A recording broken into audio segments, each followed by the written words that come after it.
Hey, salut gang, c'est Michel, le Worship Saint-Élie de Caxton pour une petite mise à jour en cette belle journée du 1er octobre 2016. Journée d'automne, mais quelle température formidable.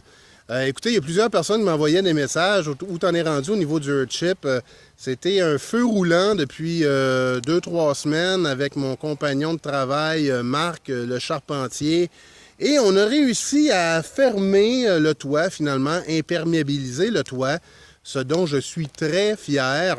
C'est ça, je voulais vous montrer aujourd'hui où ce qu'on en était rendu. Donc, on a fini finalement de mettre l'OSB sur nos poutrelles. Et j'ai décidé à la dernière minute, au lieu de mettre une tôle tout de suite pour pas me presser dans le cheminement, et puis étant donné que, bon, avec la pluie, ainsi de suite, et possiblement, je vais annoncer d'ici quelques jours la concrétisation d'un projet sur lequel je travaille depuis longtemps, qui se trouve être une construction à l'international, où je serai un des maîtres de chantier. Donc, je jouais là-dessus aussi. Donc, on avait à fermer rapidement. Alors, on a décidé de mettre une membrane autocollante pour imperméabiliser le toit le plus rapidement possible, ce qui va me permettre d'attendre un petit peu plus longtemps avant de mettre la tôle, fixer aussi toute ma tubulure de toit radiant finalement pour faire fondre la neige pour pouvoir remplir mes citernes. Donc, voici le toit, bien satisfait du toit. On a aussi terminé, toute la masse thermique en arrière a été imperméabilisée et isolée avec du cœur de porte. Tous les joints étaient remplis avec de la mousse. Donc, ça, on a terminé ça aussi. Alors, tout l'arrière, finalement, est prêt pour compléter le talus. Alors, tout ça ici, possiblement du bout des tubes ici jusqu'au toit, ça va être un talus de terre qui va être là pour vraiment tout engouffrer le chip côté nord. Bien entendu, je vais devoir augmenter peut-être de 4 rangées mes trous d'hommes de citerne pour justement là, les faire sortir du talus. Au début, je ne savais pas exactement comment qu'on allait terminer le toit. C'est un petit peu organique, mon affaire, étant donné que c'est un toit qui n'est pas conventionnel sur les Earthships standards. Alors, j'avais des zones d'interrogation, mais finalement, ça s'est très, très bien fini. Je vais vous montrer l'arrière ici. Regardez, sous le toit, il va y avoir tout ça ici, cette partie-là va être isolée aussi avec 2 épaisseurs de cœur de porte.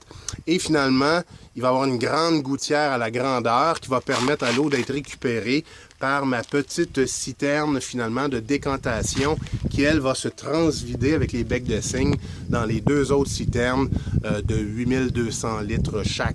Donc, oui, alors le talus va aller s'adosser directement sur la gouttière et descendre complètement là jusqu'au bout de mes puits canadiens. Alors, voici le derrière du Earthship. Et puis, je vais vous mettre ça sur pause. Je vais aller vous montrer qu'est-ce que ça a de l'air en dedans. À tantôt. Et voilà, je me suis rendu à l'intérieur. Écoutez, ça donne une toute autre perspective de ce que le Earthship va avoir de l'air à l'intérieur. Une fois que c'est fermé, c'est une étape majeure dans la construction d'un Earthship. Comment qu'on a procédé? On n'a pas tout de suite isolé, finalement, entre les poutrelles. Vous voyez, toutes les poutrelles qui ont été faites avec du panneau de plywood 3/4 de récupération qui ont servi à couler des salages. Donc, on a récupéré ça. Beaucoup de 2x4 récupérés aussi sur des sites de construction.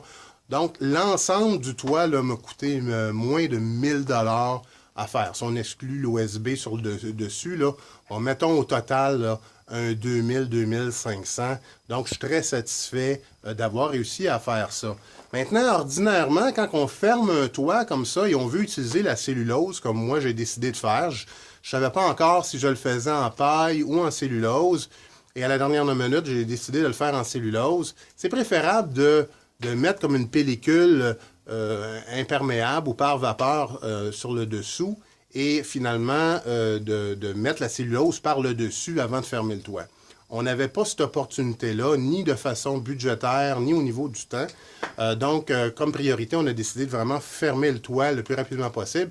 Alors, on a mis une membrane, finalement, géotextile qu'on a taquée sur les poutrelles à 6 pouces du toit en OSB, finalement, en planche de particules. Alors, ce que ça veut dire, c'est qu'on va avoir 18 pouces de cellulose pour un R60 en facteur énergétique. Alors, ce qui va être très, très, très satisfaisant. Alors, voici ici ce que ça donne. On a commencé à faire le pack-out au niveau des pneus.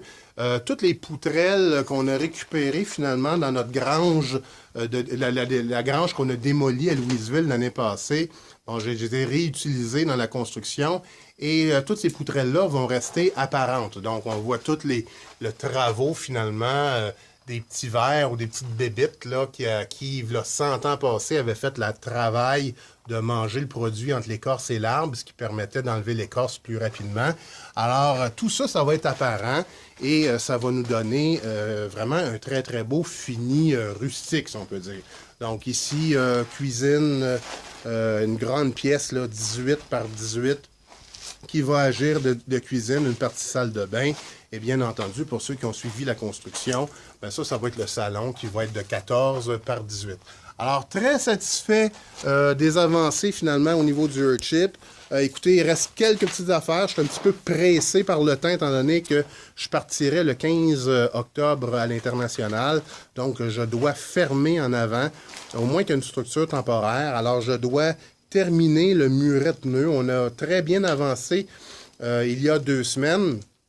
Je n'ai pas touché à ça la semaine passée. J'ai dû déménager à Saint-Paulin de façon temporaire pour l'hiver. On est sorti de la fifth wheel parce qu'il était rendu trop froid.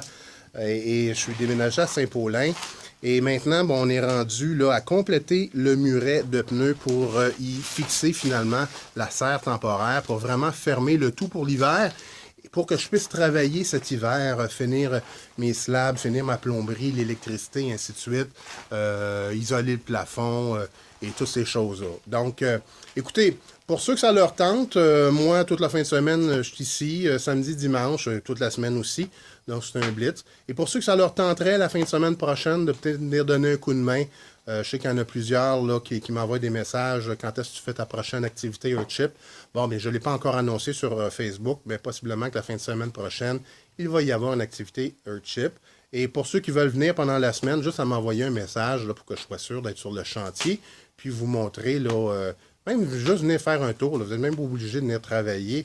Ça va me faire plaisir de vous faire le tour du Earthship à Saint-Élie-de-Caxton et vous parler des 6 principes de base qui, finalement, font de cette construction, ça joint finalement un petit peu le design et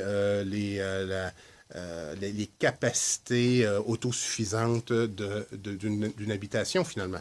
Donc, je suis en mesure de tout vous expliquer ça. Alors, sur ce, fait déjà une couple de minutes que je jase, 8 minutes 14, et puis moi, je suis un verbomoteur. Je vous laisse là-dessus. Je vais bisouner un peu en fin de semaine. C'est sûr que je vais travailler sur des pneus. Alors, au plaisir de vous voir peut-être. Sinon, ça sera pour une prochaine fois. Salut la gang!